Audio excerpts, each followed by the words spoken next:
मंगलमय मंगल करण वीतराग विज्ञान। नमो ताहि जाते भये अरहंतादि महान। करि मंगल करि हो महा ग्रंथ करण के काज। जाते मिले समाज सब पावे निज पद राज। पावे निज पद राज। सो निज भाव सदा सुखद अपनो करो प्रकाश। जो बहुविध भव दुख निको करी है सतानाश। करी है सतानाश। मोक्ष मार्ग प्रकाशक नामक यह ग्रंथ है। आचार्य कल्प पंडित प्रवर टोडरमल जी साहब की अनुपम रचना। तीसरा अधिकार विविध प्रकार के दुखों की चर्चा चल रही थी। कर्मों की अपेक्षा से दुख बतलाने के उपरांत पर्याय की अपेक्षा से दुख बतलाए जा रहे थे। यह जीव किन किन पर्यायों में किस किस प्रकार से दुखों को भोगता है, इस चर्चा में सबसे पहले यहाँ एक इंद्रियों की दुख की चर्चा को प्रारंभ किया।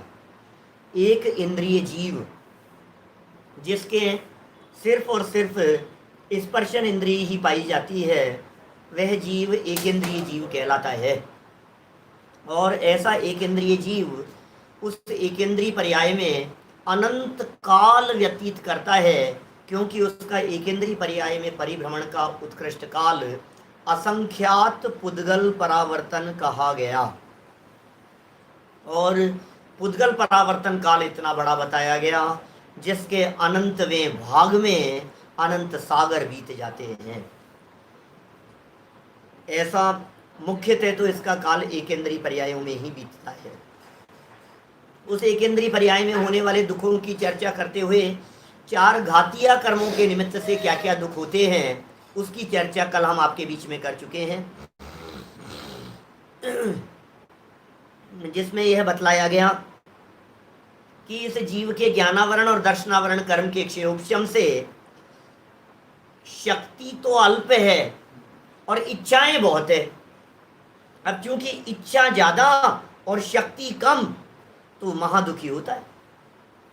विषय ग्रहण करने की इच्छा तो है मन में, ये ग्रहण कर लूं, ये ग्रहण कर लूं, लेकिन वो व्यक्त नहीं हो पाता है। अरे उसके व्यक्त नहीं होने के संदर्भ में जो यहाँ पंडित जी साहब ने उदाहरण दिया है, वो कितना गजब का उदाहरण दिया है। अंधे और बहरे व्यक्ति के समान कल विस्तार से चर्चा कर चुके थे। अंधा व्यक्ति है, देख नहीं पा रहा है, बहरा व्यक्ति है, सुन नहीं पा रहा है। अब वो अंधा और बहरा व्यक्ति जिस तरह से देख और सुन नहीं पाता, लेकिन क्या वो तकलीफ भी नहीं भोगता है? तकलीफ तो भोग ही रहा है। तो ये कहते हैं जो तकलीफ वो भोग रहा है, उस तकलीफ का दुनिया को पता नहीं लगता है। कोमा में पड़ा हुआ व्यक्ति, बेहोश पड़ा हुआ व्यक्ति, ऑपरेशन थिएटर में जब उसको बेहोशी का वो सुंगा करके उसे बेचैन कर दिया गया, शरीर को चीर फाड़ किया जा रहा है। सुनो, ज्ञान काम कर रहा है, अचेतन नहीं है वो।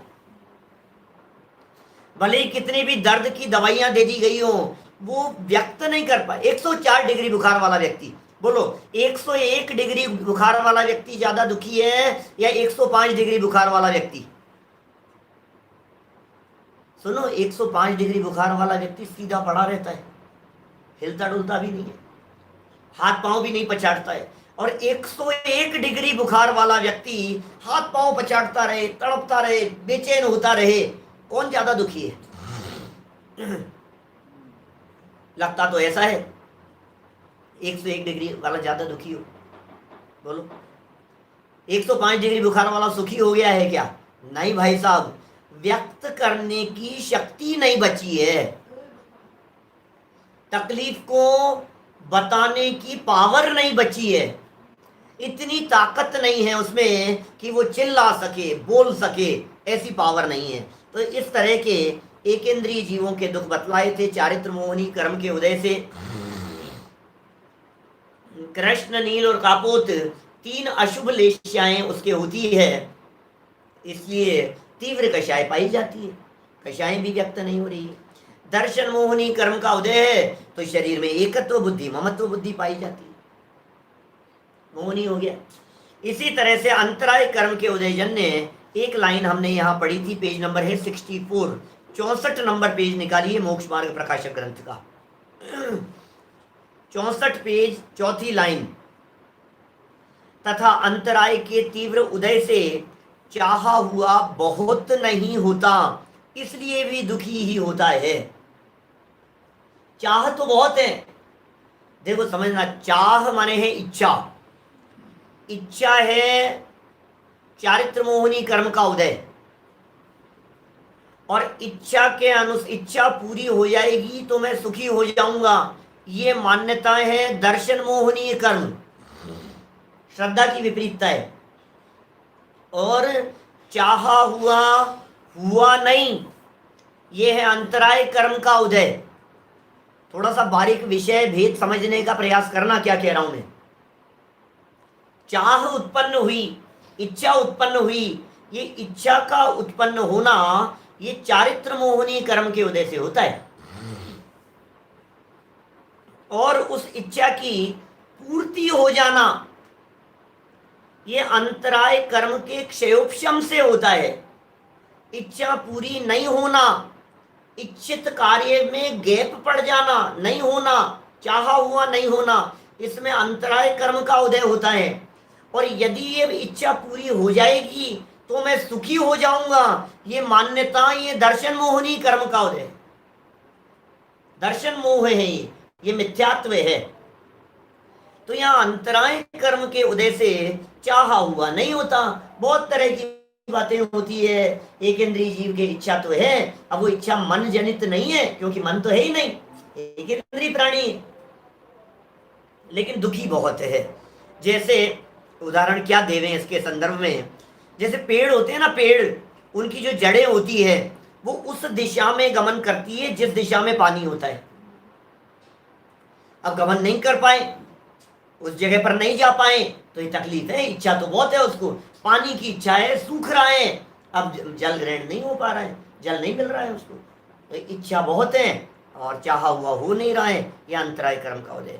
चलिए आघातीय कर्मों के संदर्भ में देखते हैं। 4 कर्म है आघातीय कर्म, वेदनीय, आयु, नाम और गोत्र, ये 4 आघातीय कर्म हैं।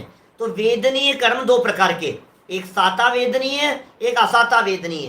बोले वेदनीय कर्म के उदय से कैसी स्थिति बनती है वो देखते हैं यहाँ।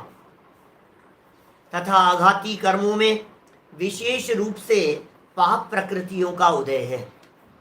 एक इंद्रिय जीव है बेचारा, पाप प्रकृतियों का उदय विशेष देखा जाता है आघातीय कर्मों में। देखो घातीय कर्म की सारी प्रकृतियां तो पाप रूपी होती है, घातीय कर्मों की 47 प्रकृतियां होती है, 47 प्रकृतियां हैं घातीय कर्मों की, सारी की सारी पाप है। उनका तो उदय भी पाप है, उनका बंधन भी पाप है, ठीक है ना। उनके उदय से बनने वाली जितनी परिस्थितियां हैं वो सब पाप रूप है। तो यहां ये कह रहे हैं आघाती कर्मों में विशेष रूप से पाप प्रकृतियों का उदय है, विशेष रूप से। वहां असाता वेदनी, अब वेदनी में साता वेदनी पुण्य प्रकृति है, असाता वेदनी पाप कर्म प्रकृति है। तो असाता वेदनी कर्म की बात कर रहे हैं यहां, असाता वेदनी कर्म। ये कह रहे हैं यहां पर असाता वेदनी का उदय होने पर उसके निमित्त से महादुखी होते हैं। क्या असाता वेदनी कर्म के उदय के निमित्त से महादुखी होते हैं। अब उस असाता वेदनी कर्म के उदय को टोडरमल जी समझा रहे हैं। 5 प्रकार के स्थावर होते हैं, उन 5 स्थावरों में वनस्पति गाय के ऊपर सबसे ज्यादा असाता का उदय हमारे को स्पष्ट दिखाई देता है, पकड़ में आता है। उदय सबके है, पृथ्वी काय के भी है, जल काय के भी है, अग्नि काय के भी है, वायु काय के भी है। असाता का उदय तो सबके है और तीव्र असाता का उदय है। लेकिन सबसे ज्यादा दिखता किसके है? बोले सबसे ज्यादा दिख सकेगा, पकड़ में आ सकेगा आपके वनस्पति काय के। तो वनस्पति की मुख्यता से यहाँ बात बतला रहे हैं। वनस्पति है सो पवन से टूटती है। अब बोलो आप क्या करें? हवा चल रही है बहुत तेज, अरे इतनी तेज हवा चली कि पेड़ ही टूट गया, डाली टूट गई, टहने टूट गए, और जैसे पतझड़ का मौसम आ गया तो पत्ते झड़ने लग गए। कैसी परिस्थितियां बन गई? अभी टुकड़े हो रहे हैं उसके, लोग चढ़ जाते हैं। ये कह रहे हैं पवन के निमित्त से टूटती है। अभी तो स्वयमेव की बात कर रहे हैं, पवन के निमित्त से स्वयमेव। नीचे चल करके बात करेंगे, किसी के द्वारा तकलीफ दी जाती है, मनुष्यों के द्वारा दी जाने वाली तकलीफ बतलाएंगे। शीत उष्ण से सूख जाती है, बोलो सर्दी में भी सूख जाती है, पाला पड़ जाता है, बर्फ गिर रही है, पूरे के पूरे खेत खलियान ऐसे खत्म हो जाते हैं भयंकर, बारिश की वजह से, ठंड की वजह से गल जाती है वो, बिल्कुल ऐसे ऐसे गल जाएगी। और गर्मी तेज पड़ती है तो सूख जाती है, बिल्कुल ऐसे खाली डंठल रह जाते हैं। कभी कभी ऐसे जंगलों के इस तरह के दृश्य आते होंगे, गांवों के इस तरह के दृश्य आपने टीवी मोबाइल पर न्यूज़पेपर में देखे होंगे, जहाँ जमीन सूखी पड़ी है, पेड़ पौधे सूखे पड़े हैं, बिल्कुल ऐसे बिना पत्तों के हो गए हैं, वो सूख जाते हैं। जल न मिलने से सूख जाती है, शीत उष्ण से सूख गई और जल ना मिलने से सूख जाती है, अग्नि से जल जाती है, आग लग गई। अभी थोड़े दिनों पहले, हर साल ही होता है इस तरह का, कैलिफोर्निया के जंगलों के अंदर आग लग गई। लाखों किलोमीटर वर्ग का एरिया, लाखों ऐसे आग, और कई कई महीनों तक आग लगी रहती है। ये है कुछ महीनों तक आग लगी रहती है। अग्निकायिक जीवों की उत्कृष्ट आयु 3 दिन की होती है, माने वो अग्निकायिक जीव वहां से निकल गया, उनका शेप और आकार भी बहुत छोटा होता है। तो अग्निकायिक जीव निकल गया वहां से, दूसरे अग्निकायिक जीव हैं वहां, फिर वो 3 दिन तक मैक्सिमम रह सकता है कोई भी अग्निकायिक जीव, दूसरे अग्निकायिक जीव। आगे कहेंगे भी, जब आयु की बात करेंगे तो कहेंगे जल्दी जल्दी मरता रहता है बेचारा, ये दुख भी कोई कम थोड़ी नहीं उन जीवों के, अग्नि से जल जाती है। उसको कोई छेदता है, भेदता है, मसलता है, मसल देता है। घास के ऊपर बैठना योग्य नहीं है, चलना योग्य नहीं है। आचार्यों ने इस तरह के प्रयोग किए हैं कि घास के ऊपर चलना माने किसी प्रेग्नेंट महिला के ऊपर पैर रखने बराबर पाप लगता है। क्या करें? ऑस्ट्रेलिया में भी इसी तरह की पोजीशन हुई थी अभी, आग लगने जैसी। अब ये घास के ऊपर बैठ गया, मान लो अब गृहस्थ है, त्याग नहीं है इस जीव के, परिस्थिति इस प्रकार की है, घास पर जाकर के बैठ गया मजबूरी में। अब वहां बैठ करके क्या करता है? बैठा बैठा घास को उखाड़ता है, मसलता है, उंगलियां घुमाता है उसके ऊपर, ऐसे ऐसे हाथ से उसको पत्ती पत्ती निकाल करके, उसकी निकाल करके उसको मसलने लगता है। तो ये कह रहे हैं मसलता है, खाता है, तोड़ता है, चलते चलते टहनियाँ तोड़ने लगता है, पेड़ों के ऊपर चढ़ जाता है। पेड़ काटने वाले लोग लकड़ियों के लिए पेड़ को काट देते हैं, बच्चे चढ़ जाते हैं, तोड़ते रहते हैं, कभी नीम तोड़ता है, कभी फूल तोड़ता है, कभी फल तोड़ता है। भाई कैसी अवस्था होती है। उसी प्रकार इस पृथ्वी का वनस्पति का के संबंध में बतला दिया आपको, बहुत चर्चा हो गई वनस्पति गायिक के संबंध में, विस्तार से चर्चा हो गई वनस्पति गायिक के बारे में। अब ये कह रहे हैं उसी प्रकार यथा संभव पृथ्वी आदि में अवस्थाएं होती है। अब यथा संभव लगा लेना, ज्यादा बता नहीं सकते। अब पृथ्वी के अंदर भी कदाचित थोड़ी बहुत बतला दो, पृथ्वी को खोदने की बात, पृथ्वी को तोड़ने की बात, पहाड़ों को तोड़ने की बात, खाने होती है, माइंस वगैरह होती है, विस्फोट करते हैं, तोड़ते हैं, एक इंद्रिय जीवों के दुख है, कहां तक बतलाएं आप। उन अवस्थाओं के होने से वे महादुखी होते हैं, वे महादुखी होते हैं। ये एक इंद्रिय जीवों के दुख बतला रहे हैं यहाँ पर, और अंत में नीचे चल करके कहेंगे, क्या ऐसी बात कहेंगे नीचे चल करके कि यह जीव महादुखी है। अभी तो कह रहे हैं वो दुखी हैं, अभी तो आपको उनके दुख दिखा रहे हैं, देखो बेचारा कितना दुखी है, देखो बेचारा कितना दुखी है, देखो एक इंद्रिय जीव कितना तड़प रहा है, देखो पृथ्वी कायिक की कैसी दशा है। अग्नि कायिक जीवों की दशा ऐसी नहीं है, आपने माचिस की तिल्ली गैस बार बार में जला रहा है, बार बार में बुझा रहा है। अरे भाई साहब, बार बार में जलाओ बुझाओ मत उसको, जितना काम करना है वो एक साथ कर लो। बहुत सारे एकेंद्रीय जीव ऐसे होते हैं जो एकेंद्रीय जीव क्या कहें उसे, शीत में रहते हैं, बहुत सारे उष्णता में रहते हैं, बर्फ में रह रहा है मान लो। अब जल का एक जीव है, बर्फ के अंदर है, फ्रीज में है कोई सामान रखा हुआ, अब फ्रीज से निकाला आपने, अब वो है तो जल का एक जीव, और जल का एक जीव है, उसमें जीव उत्पन्न हो रहे हैं, एकेंद्रीय जीव है उसके अंदर, जल उनका शरीर है, उस रूप शीत उनकी योनि है, शीत योनि में उन्होंने जन्म लिया है। हमने निकालते ही क्या किया, उनको आंच पे चढ़ा दिया, गरम गरम कर दिया अपन ने उसको। अब अग्नि को बार बार बुझाता है, पानी को इस तरह से करता है। अरे सुनो, इनकी वीराधना के संदर्भ में एक अनर्थ दंड नाम का व्रत कहा है, इसलिए इनकी वीराधना नहीं हो ये सावधानी रखना। और सुनो, इनकी वीराधना से तो बचना चाहता है, स्वयं इस जगह पर नहीं जावे, उसका कोई उपाय करता है कि नहीं करता है, ये बता। ये तो बहुत सोचता है, ऐसी करुणा तो बहुत जीवों में दिखाई देती है, मनुष्य गति के लोगों में बहुत इस प्रकार का करुणा का भाव दिखता है बेटा, ऐसा करुणा का भाव दिखता है मनुष्य गति के जीवों में। वो व्यक्ति ये कहता है, नहीं नहीं पंखा चलते मत रहो भाई, अग्नि जलती मत रहने दो। क्या वायु का एक जीवों की विराधना हो रही है, इसके अंदर बचाओ, पानी मत ढोलो बेटा, नल चालू नहीं रह जाए, सावधानी रखो। पानी नहीं आ रहा था उस समय ज्यादा सावधानी रखने की जरूरत है, लाइट नहीं आ रही थी उस समय ज्यादा सावधानी रखने की जरूरत है। क्या मतलब कि लाइट नहीं आ रही है, आपके पावर नहीं आ रहा है, कनेक्शन नहीं है, तो आप क्या करेंगे, स्विच ऑन कर देते हैं। अब चूंकि जलता तो है नहीं, इसलिए आप उसे जला छोड़ करके चले जाते हैं। पानी नहीं आ रहा है मान लीजिए नल में, उस समय ज्यादा संभावना है, पानी नहीं आ रहा था, आपने नल खोला, अब चूंकि आया नहीं तो आपने उसको खुला ही छोड़ दिया। अब आपने उसको खुला छोड़ दिया और आप तो चले गए, लॉक लगा करके चले गए। अब जब पानी आएगा तो वो बहता रहेगा, ये दुख है उनके।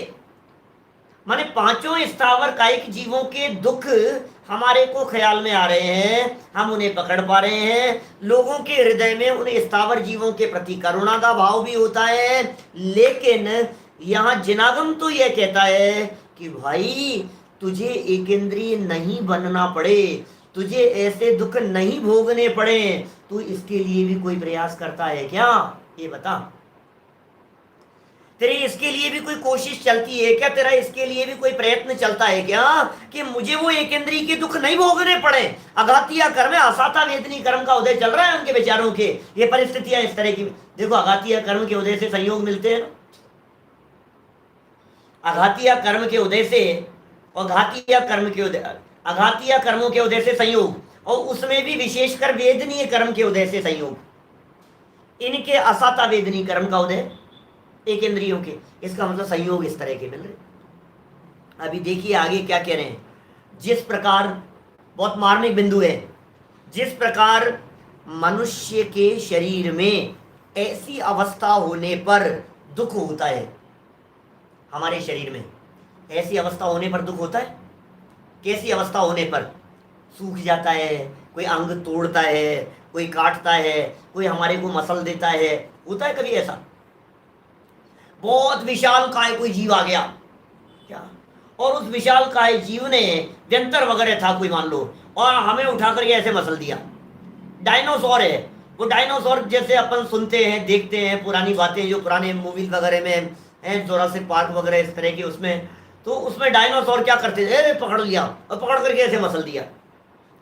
अब ये जो मनुष्य गति के जीव को जो किसी और के द्वारा मसल देने पर तकलीफ है, जैसे चींटी को मसल देने पर उसको तकलीफ है, जैसे मनुष्य को मसल देने पर तकलीफ है, कोई व्यक्ति भेद देवे, हाथ कट जावे, हाथ काट देवे। वो गब्बर सिंह ने ऐसे दोनों हाथ काट दिए ठाकुर के, तो दोनों हाथ काट दिए उसके। तो ये जो तकलीफ मनुष्य गति की छेदन की दिखाई दे रही है, भेदन की दिखाई दे रही है, कोई खा जाता है, बोलो आप, बंदर हो, नरभक्षी कोई इस तरह के सिंह वगैरह पशु हो, जानवर हो, और तुम्हारे को एकदम चील वगैरह इस तरह के कोई जानवर हो, नरभक्षी ऐसे आकर के झपट्टा मार करके तुम्हारा पंजा छीड़ करके ले गया, अब ये खा गया कोई, कोई तोड़ता है। ऐसे ऐसे देखे जाते हैं। ये जो बड़े बड़े आतंकवादी लोग हैं, डाकू लोग हैं, ऐसे लोगों की क्या परिस्थितियां बनती है? बोले उन लोगों को वो लोग पुलिस वालों के काट देते हैं, अंग काट देते हैं, और पुलिस वाले लोग उनसे भेद उगलवाने के लिए उनकी उंगलियां काट देते हैं। कान काट दिया, उंगलियां काट दी। तो बोले ये जो तकलीफ की आप कल्पना कर पा रहे हो ना, ऐसी ही तकलीफ का वेदन इन वनस्पति कायिक जीवों के, पेड़ पौधों के टहनियां तोड़ देने पर, पत्तियां तोड़ देने पर, डाल और शाखाएं तोड़ देने पर इस प्रकार की तकलीफ उनके असाता वेदनी कर्म के उदय के निमित्त से बनती है। ऐसी तकलीफ होती है उनके। कहां तक बतलाएं बोलो? इसलिए भाई कभी चलते हुए पेड़ों को मत तोड़ो, घास के ऊपर मत चलो, उनकी विराधना से बचो, और इसके साथ साथ में प्रयास इस तरह के करो कि हमें मर करके एकेंद्रीय में जन्म नहीं लेना पड़े। होंगे इस तरह के प्रयास किए जा सकते हैं। देखिए अभी कुछ बातें पढ़ता हूं, नीचे चल करके और विशेष बातें कहूंगा आपसे। उसी प्रकार उनके दुख होता है जैसे अपने शरीर में अवस्थाएं होती हैं। अब सुनो, क्योंकि इनका जानपना स्पर्शन इंद्रिय से होता है। इनका जानपना, इनका शब्द किसके लिए है बोलो? सोचो, इनका जानपना स्पर्शन इंद्रिय से होता है। इनका माने तोड़ने का, किसी के द्वारा मसल देने का, छेदन का, भेदन का। ये जो ऊपर अवस्थाएं बतलाई थी ना, ये कैसे जान रहा है? शरीर में यहां से किसी ने तीर लग गया, मान लो चक्कू मार दिया किसी ने यहां, तो अब ये जो तकलीफ है ये रसना इंद्रिय की है कि घ्राण इंद्रिय की है कि चक्षु इंद्रिय की है या कर्ण इंद्रिय की है? बताओ। इनका जानपना स्पर्शन इंद्रिय से होता है। अकेले स्पर्शन इंद्रिय जन्य है ये। किसी ने मसल दिया, हाथ ऐसे मोड़ दिया, तो हाथ जो मोड़ दिया है ये तकलीफ कौन से इंद्रिय का जानपना है? इसमें स्पर्शन इंद्रिय का। ऊपर जो कहा था छेदता है, भेदता है, मसलता है, खाता है, तोड़ता है, इत्यादि अवस्थाओं का जानपना कौन से इंद्रिय से होता है? तो टोडरमल जी कह रहे हैं यहां स्पर्शन इंद्रिय से होता है। हम भी कौन से इंद्रिय से जान रहे हैं इन सब चीजों को? स्पर्शन इंद्रिय से। और उसके स्पर्शन इंद्रिय है ही एक इंद्रिय जीव के। माने जब कोई व्यक्ति हमारी उंगली काटता है तो हम कौन से इंद्रिय से जान रहे हैं? स्पर्शन इंद्रिय से। तो जिस तरह से इस बात को हम स्पर्शन इंद्रिय से जान रहे हैं, उसी तरह से वृक्ष के भी स्पर्शन इंद्रिय है, वो भी स्पर्शन इंद्रिय के माध्यम से जानता है। स्पर्शन इंद्रिय तो है ही ना उसके बेचारे के। तो ये कह रहे हैं उनके माने पृथ्वी कायिक के, जल कायिक के। देखो इनका शब्द जो कहा था इसकी सेकंड लाइन में, क्योंकि इनका जानपना, इनका किसके लिए कहा? इन दुखों के लिए, दुख रूप अवस्थाओं के लिए। फिर स्पर्शन इंद्रिय से होता है, और उनके स्पर्शन इंद्रिय है। उनके माने किसके? देखो वापस देखो इस लाइन को, बहुत भाव भरे हैं भाई। एक एक शब्द जो है वो कुछ अलग बात को इंडिकेट कर रहा है, कुछ विशेष बात कहना चाहते हैं इन शब्दों के माध्यम से। देखो जिस प्रकार, वापस देखना ध्यान से, जिस प्रकार मनुष्य के शरीर में ऐसी अवस्था होने पर दुख होता है, ऊपर जितनी अवस्थाएं कही थी ऐसी अवस्थाएं होने पर दुख होता है, उसी प्रकार उनके होता है। भाई जैसे मनुष्य शरीर में दुख होता है वैसे वनस्पति के होता है, वैसे पृथ्वी का ही जीवों के होता है। क्योंकि इनका जानपना, इनका माने इन दुखों का जानपना, दुख जो वेदन में आ रहे हैं, दुख जो अनुभव में आ रहे हैं, वो दुख अनुभव में कैसे आ रहे हैं? तो वो स्पर्शन इंद्रिय से होता है इनका जानपना। हमारे भी स्पर्शन इंद्रिय से होता है। और ये जो दुख है, इन दुखों को कोई भी जानेगा तो स्पर्शन इंद्रिय से जानेगा, क्योंकि देखने से पता नहीं लगता। और उनके स्पर्शन इंद्रिय है ही, माने हम भी इनको स्पर्शन इंद्रिय से जान रहे थे और उनके भी स्पर्शन इंद्रिय है ही। उनके द्वारा इन्हें जानकर मोह के वश से महाव्याकुल होते हैं। मोह तो साथ में है ही भाई साहब, मोह के बस से व्याकुल हो रहे हैं।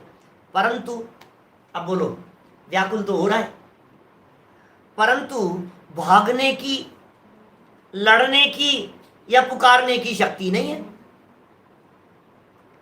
आप उन मनुष्य गति के जीवों की कल्पना करो जिनको जेल में बंद करके, जिनको किसी कुर्सी पर बिठा करके, जिनके हाथ पांव बांध करके, मुंह में कपड़ा ठूस करके, हाथ ऐसे आगे पकड़ करके उंगली काटी जा रही है। अब बताओ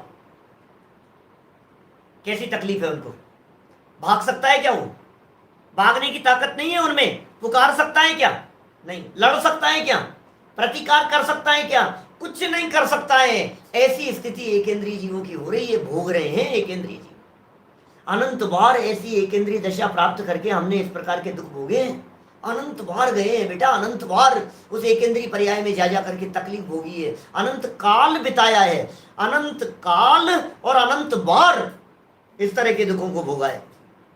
इसलिए अज्ञानी लोग उनके दुख को नहीं जानते, क्योंकि वे पुकार नहीं रहे, क्योंकि वे भाग नहीं रहे, क्योंकि वे लड़ नहीं रहे, क्योंकि वे दुखों का प्रतिकार नहीं कर रहे हैं। इसलिए अज्ञानियों को ऐसा लगता है इनको क्या तकलीफ है, इनके थोड़ी ना होता है, इनमें तो कोई जान नहीं है, देखो कुछ नहीं कर रहा है, उसके क्या फर्क पड़ रहा है। हवा चल रही है, लहरा रहा है, और एक व्यक्ति काट रहा है और वो लहराता भी जा रहा है, कितना खुश है वो। अरे भाई ये खुशी नहीं है, क्या बताएं आपको। दुखी है वो, महादुखी है। अज्ञानी लोग उनके दुखों को नहीं जानते, तथा कदाचित साता का उदय होता है, परंतु वे बलवान नहीं है। कदाचित होता है साता का उदय। कदाचित साता का उदय कहाँ होगा, कैसे होगा? गर्मी में सूख रहे थे, बरसात हो गई, तो कदाचित साता के उदय से सहयोग मिल गया। इस तरह साता का उदय था, किसी मनुष्य ने उसमें जाकर के पानी डाल दिया, किंचित साता का उदय। अब ये कैसा साता का उदय बतलाओ। गार्डनिंग करते हैं, माली वगैरह हैं, ये लोग क्या करते हैं, खाद डाल देते हैं, पेड़ पौधों को संभालते हैं, उनकी व्यवस्थाएं करते हैं, काटते भी हैं, खाद भी डाल रहे हैं, पानी भी डाल रहे हैं। किंचित कदाचित साता का उदय पाया जाता है, बेचारे महा तकलीफ में है और वो बलवान नहीं है। आप क्या कहोगे? और एक इंद्रियों के क्या साता का उदय, इतना ही साता का उदय कि कोई संभालने वाला आ गया, पेड़ पौधों से प्रेम करने वाला हो गया। बोलो। एक सज्जन एक बार मेरे गले में माला डाल रहे थे, बहुत पुरानी घटना बतलाता हूँ। मेरे गले में माला डाल रहे थे फूलों की, मैंने कहा नहीं, मैं फूलों की माला नहीं पहनता। कि क्या बात है, तुम्हें फूल पसंद नहीं है? फूल अच्छे नहीं लगते हैं? मैंने कहा मुझे फूल बहुत अच्छे लगते हैं, इसलिए मैं फूलों की माला नहीं पहनता। ये क्या मतलब? ये मुझे पसंद है, लेकिन ये जो फूलों की माला बनाई गई है, ये आपने उन फूलों के ऊपर अत्याचार किया है, उन्हें तोड़ा है ये माला बनाने के लिए। हम इसे नहीं छूते हैं, हम इनको प्रयोग में नहीं लेते हैं। हमने तो हमारी शादी में फूलों की माला नहीं पहनी, हम मुख्य लोग नहीं पहनते हैं, हमारे साधर्मी लोग बहुत सारे। तो देखो आप, वो बेचारा जान है उसमें, वनस्पति है उसके अंदर, उसके आश्रित अनगिनती त्रस्त जीव रहते हैं, उसका तो कहना ही क्या। उन फूलों में अनगिनती त्रस्त जीव होते हैं, उनको तो हम बताएं ही क्या आपको। हमने देखा है ऐसा। हमारे डॉक्टर दीपक जी हैं, हमारे अच्छे विद्वान हैं, वो डॉक्टर दीपक जी, बहुत पहले की बात कर रहा हूँ, बात समझिए आप, लगभग कोई 1994-95 के आसपास की बात होगी।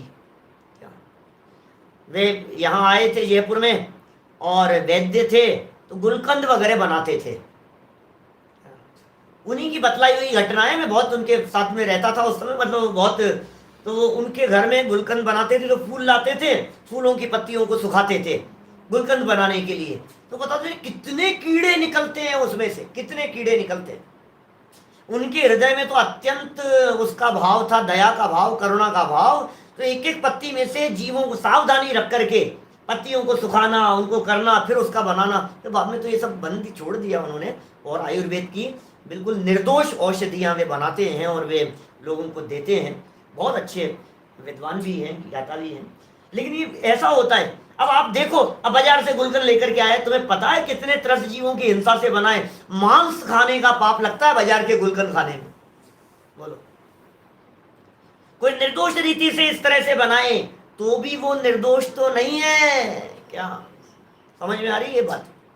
इसलिए भाई क्या क्या बात बतलाएं आपको। साता का उदय है, संभाल रहा है कोई व्यक्ति, उसको देख रहा है, उसको खाद डाल रहा है, पानी डाल रहा है, व्यवस्थित कर रहा है, किंचित है, बलवान नहीं है, क्या करो। चलिए, वेदनीय कर्म संबंधी बात हो गई, आगे बढ़ते हैं। तथा आयु कर्म से इन एकेंद्रीय जीवों में जो अपर्याप्तक हैं उनके तो पर्याय की स्थिति उच्छ्वास के 18वें भाग मात्र है। उच्छ्वास क्या होता है? उच्छ्वास श्वास क्या होता है? एक स्वस्थ व्यक्ति के नाड़ी जो होती है ना, ये नाड़ी को धड़कने में जितना टाइम लगता है एक बार धड़कने में, उतना कहलाता है एक श्वासोच्छ्वास, एक उच्छ्वास। एक बार धड़कने में जितना टाइम लगा, 1 मिनट में 72 बार धड़कती है। 1 मिनट में 72 बार। इसका मतलब एक बार धड़कने में 0.5 सेकंड का काल लगा है लगभग। 0.5 सेकंड में एक बार धड़क जाती है, और उस 0.5 सेकंड के काल में 18 बार जन्म मरण हो जाता है। यदि इसकी कैलकुलेशन करो तो आप पाएंगे कि लगभग 1 सेकंड में 24 बार जन्म मरण हो जाता है। 1 सेकंड में 24-25 बार श्वास के 18वें भाग जन्म मरण है। किनका? जो अपर्याप्तक है उनका। कई तरह के शब्द मिलते हैं शास्त्रों में, कभी अपर्याप्तक मिलता है, कभी लब्ध पर्याप्तक मिलता है, कभी निर्वृत्त पर्याप्तक मिलता है, कभी क्षुद्र भाव मिलता है। सब अलग अलग तरह के, किंचित मात्र किसी में फर्क है और कहीं नहीं है। देखो, अपर्याप्तक कहें या लब्ध पर्याप्तक कहें, एक ही बात है। निर्वृत्त पर्याप्तक कहें, जिनकी देखो वापस बात ऐसी है कि पर्याप्तक और अपर्याप्तक का भेद क्या है। पर्याप्तियां होती है 6: आहार, शरीर, इंद्रिय, पज्जति, आण, पाण, भाषमणो, चत्तारि पंच छप्पिय, इंद्रिय वियलसन नीणम। गोमटसार की गाथा है। 6 पर्याप्तियां हैं: आहार, शरीर, इंद्रिय, श्वासोच्छ्वास, भाषा और मन। ये 6 पर्याप्तियां हैं।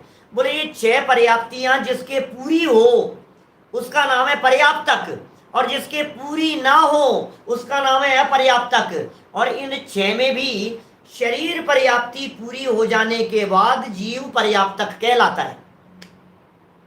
शरीर पर्याप्ति पूरी होने के बाद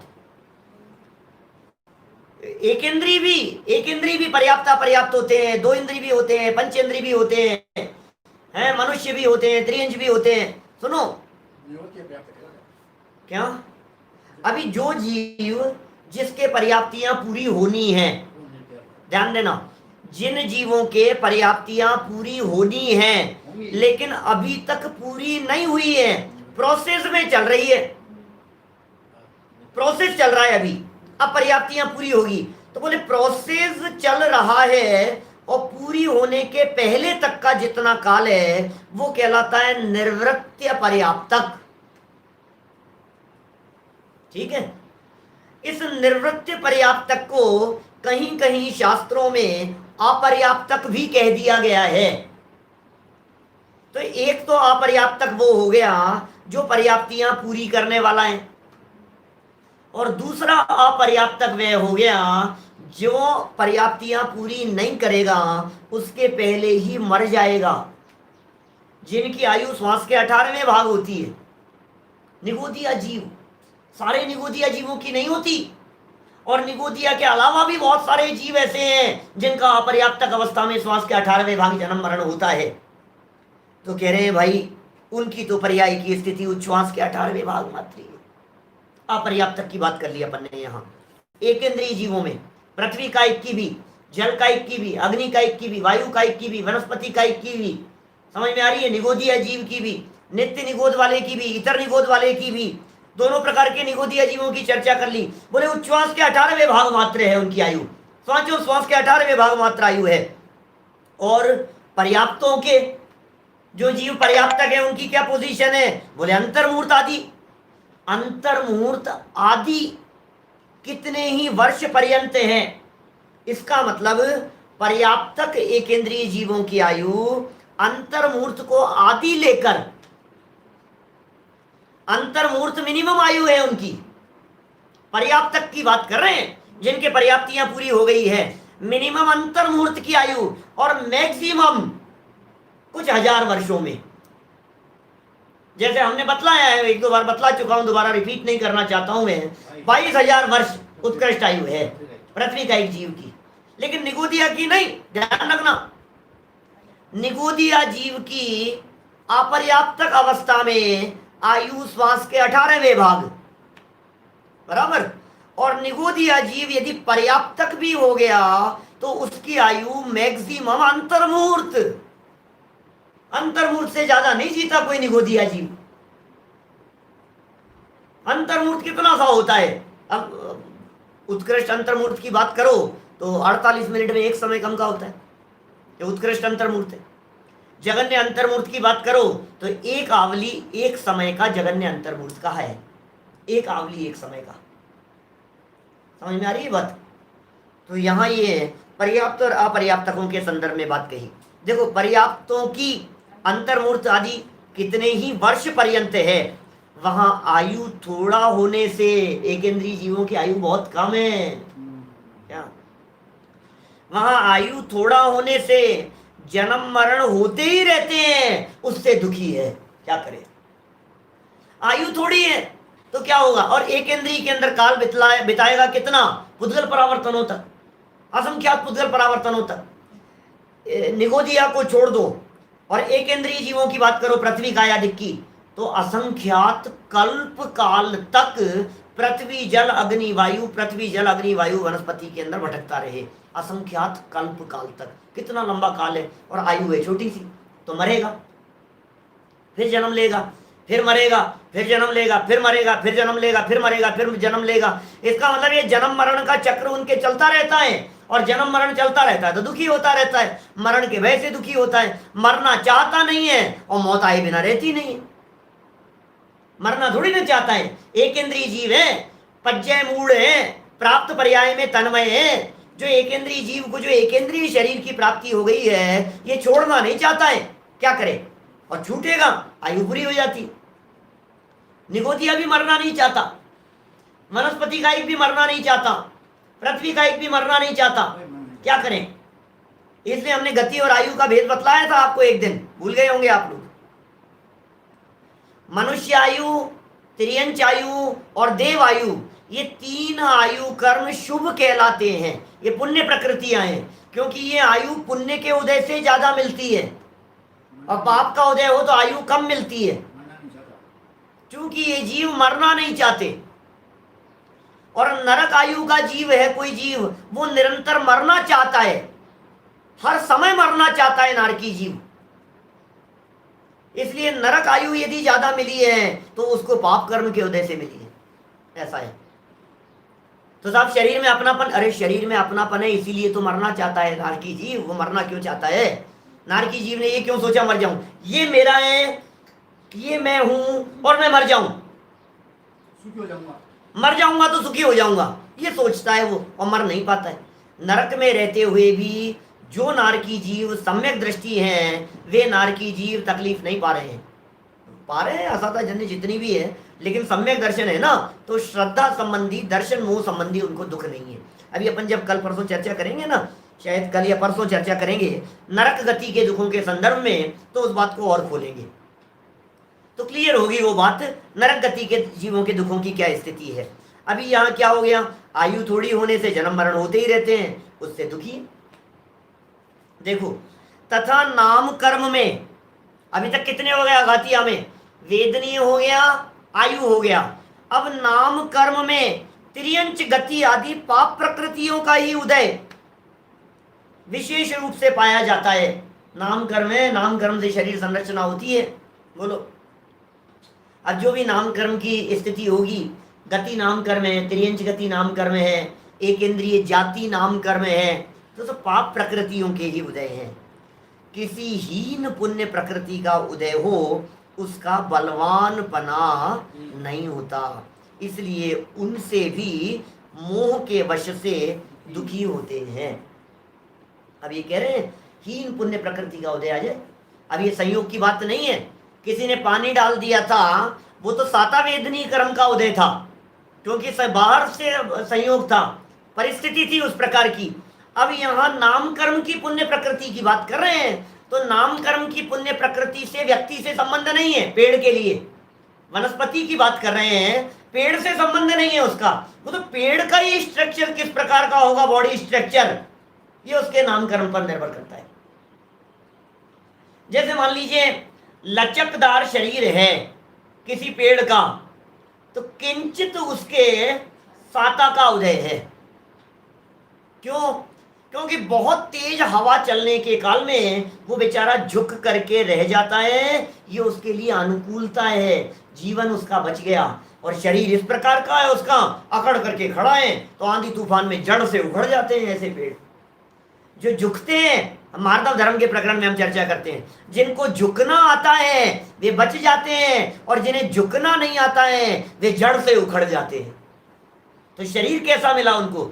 झुकने जैसा मिला कि अकड़ करके खड़े रहने जैसा शरीर मिला उस वनस्पति को। ये साता नहीं, ये शुभ अशुभ नाम कर्म के उदय से परिस्थिति बनी है, हो जाता है ऐसा। और मोह है तो महादुखी है। देखो, तथा गोत्र कर्म में नीच गोत्र ही का उदय है, इसलिए मेहनतता नहीं है, इसलिए भी दुखी है। मैं गोत्र कर्म का भी उदय बेचारे के, मेहनतता नहीं है, हीनता है, नीच गोत्र कर्म का उदय है, और मेहनतता चाहने की इच्छा जो भी होगी उसके, तो वो महादुखी ही है। इस प्रकार अंतिम पैराग्राफ इस प्रकरण का, बहुत मार्मिक प्रकरण कह रहे हैं। इस प्रकार एकेंद्रीय जीव महादुखी है, और इस संसार में, सुनो जरा, इस संसार दशा में इस संसार दशा में जैसे पाषाण पत्थर आधार पर तो बहुत काल रहता है। बेटा ध्यान से सुनना क्या कह रहे हैं। देखो, पत्थर है, जमीन पर पड़ा हुआ है, आधार पर तो बहुत काल रहता है, और निराधार आकाश में तो कदाचित किंचित मात्र काल रहता है। पत्थर की बात कर रहे हैं, पहले पत्थर उदाहरण दे रहे हैं, पहले उदाहरण समझो फिर सिद्धांत समझाएंगे। उदाहरण क्या समझा रहे हैं? यह पत्थर जमीन पर तो कितने काल तक रहा? बहुत लंबे काल तक रहा जमीन पर तो। और हवा में कितने टाइम तक रह सकता है?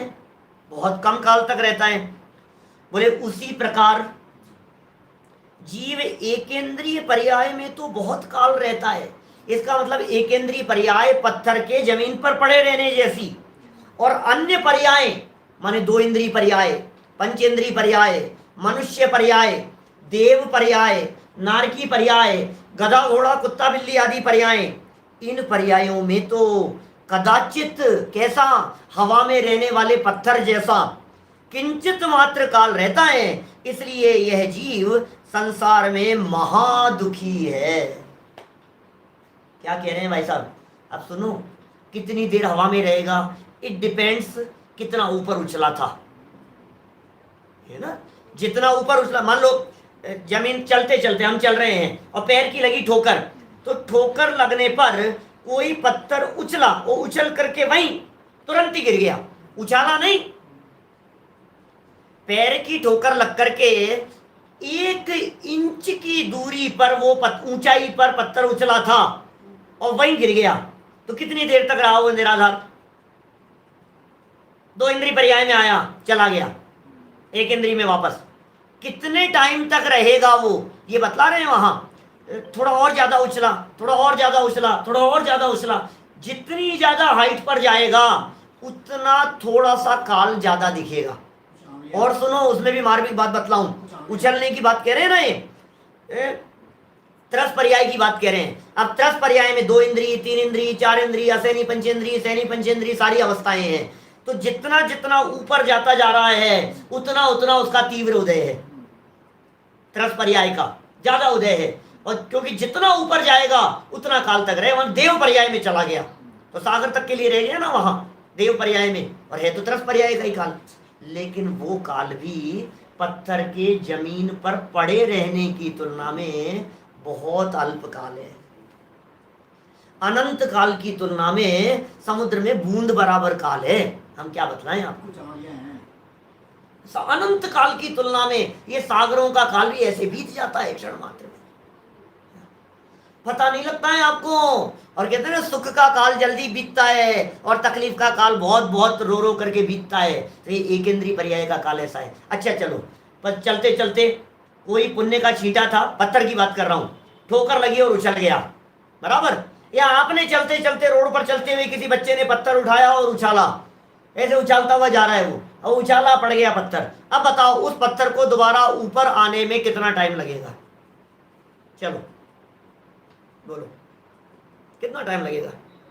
अभी ऊपर गया और कितने काल रहा सो तो ठीक है, लेकिन नीचे जमीन पर पहुंच जाने के बाद, जमीन पर आधार पर आ जाने के बाद दोबारा कब उछलेगा वो पत्थर सड़क पर पड़ा हुआ? बोले एकेंद्रीय पर्याय की दशा हमारी इस प्रकार की है, एक बार यदि एकेंद्रीय पर्याय में चला गया तो फिर दोबारा कब निकलेगा? अंतिम लाइन ध्यान देने योग्य है, बहुत महत्वपूर्ण शब्द है, हमारे लिए है। क्या कह रहे हैं? कदाचित किंचित मात्र काल रहता है, इसलिए यह जीव संसार में महादुखी है। सुनना, वो जीव संसार में महादुखी है, पृथ्वी का एक नहीं कह रहे हैं। पॉइंट टू बी नोटेड, बहुत गहराई से सोचना। यह शब्द का प्रयोग किसके लिए होता है? यह, वह, अभी तक ऊपर कह रहे थे वो दुखी है, उसके बहुत दुख समझना, और अब क्या कह रहे हैं? यह जीव महादुखी है। यह मतलब कौन? अरे यह नहीं, सुनो तो सही। संसार, इसलिए यह जीव महादुखी है क्योंकि इस जीव के तरफ पर्याय में रहने का काल बहुत कम है, और एकेंद्रीय पर्याय में इस जीव ने, माने हमने अनंत काल बिताया है। ये कह रहे हैं यहां पर, हमारी बात कह रहे हैं। भाई एकेंद्रीय जीवों की तरफ मत देखो, अपनी तरफ देखो। टोडरमल जी जो उपाय बार बार में बतलाते हैं, रत्नत्रय प्रकट करने का प्रयास करो, सम्यक दर्शन ज्ञान चारित्र प्रकट करने का प्रयास करो, रत्नत्रय प्रकट करके मोक्ष मार्ग प्रकट कर लो, जिससे फिर एकेंद्रीय पर्याय में दोबारा जन्म नहीं लेना पड़े। ऐसी अवस्था, ऐसी ऐसी पर्याय को धारण करो। ये मौका मिल गया है हमारे को एकेंद्रीय पर्याय की कटौती करने का।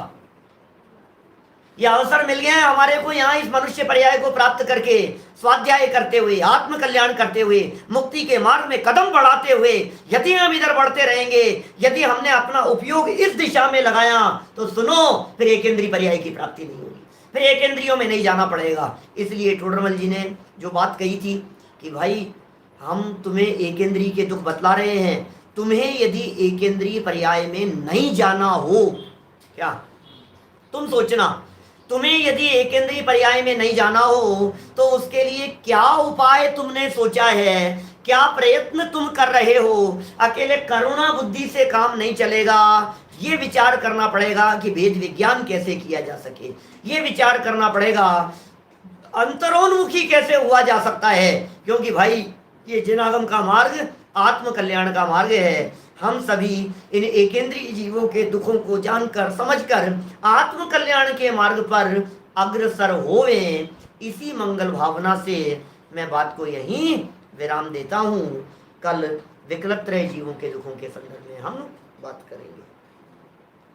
सहजानंदी शुद्ध स्वरूपी अविनाशी हूँ आत्म स्वरूप, सहजानंदी शुद्ध स्वरूपी अविनाशी हूँ आत्म स्वरूप, सहजानंदी शुद्ध स्वरूपी अविनाशी